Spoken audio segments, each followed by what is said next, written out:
All right, sounds good. I Hey got Greg, the how's it going?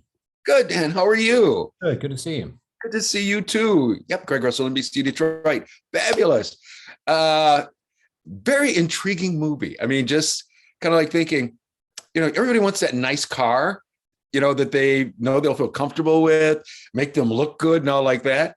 And it's just amazing to see how, if things go the way, they were in the movie, you'll be able to do that on dates. That takes care of the swiping and everything now, doesn't it? Exactly. Yeah. Yeah. It's imagining a fairly near future, I think. This kind of technology is not a million miles away anymore. But it sort of takes that idea and runs with it and abstracts it in a way and really leads us to ask some big questions about humanity really and humankind and where we've got to and how we got to this place and where we might be headed. No, that's for sure. I mean, we have this lady who, just wants to participate with the experiment, gets the guy, who she had written down the perfect things that she wanted. And it is kind of weird. It's like at certain times you do get what you want, then you're like going, okay, this is too good. Get me something bad. Well, also it picks apart a number of things.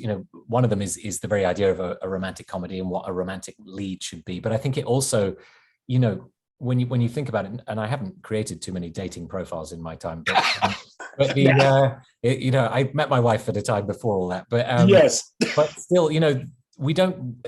I think what this film looks at is the imperfections of humanity and humankind, and it's not something that I think people tend to put on their dating profiles is their imperfections and the things that actually really make them them. We try and sell ourselves and put our best version of ourselves forward in an effort to attract this other person.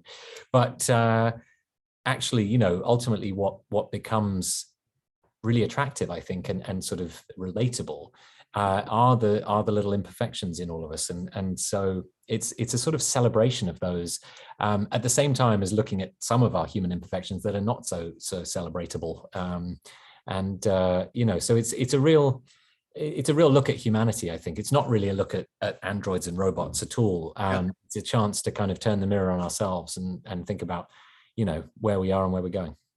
Oh, that's for sure. Because yeah, like I said, you just kind of think, okay, if this was real, would I be doing it this way?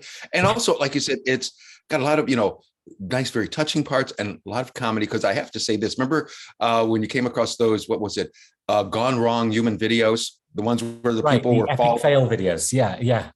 Yeah. This is no lie. The day before, my grandson was here in our house laughing in the basement. So what's so funny? He says, I'm watching these epic fail videos. Grandpa, have you ever seen them? Going, no. And he showed me. I'm going, why are you watching?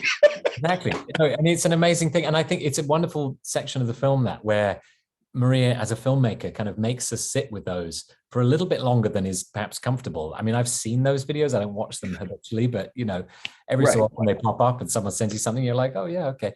And it's both remarkable that, as a species, we do these things, but Yeah. also that we record them and then we watch them millions of times on YouTube. Like that's who we are, and that's where we've got to. And I think during that, while sitting with these this sequence, you really are forced to think these things, which I never thought epic fail videos would make me think. Yeah, it makes you think like, I'm not going up on the roof without wearing shoes, to get Definitely the not first. while my grandson is filming me. That's for sure. That's right. That's right. I did. Because he wants it to happen. Yeah. Oh yeah. Oh, anytime, because he's always walking around, at this. But Ready. He's ready. but yeah, I mean, like you said, it was a nice, movie to follow along with, and it makes you feel good, in certain parts. Also, like you said, it makes you think in certain parts because you kept thinking about, Alma and everything that's going on in her life, with her job and everything else, and her dad.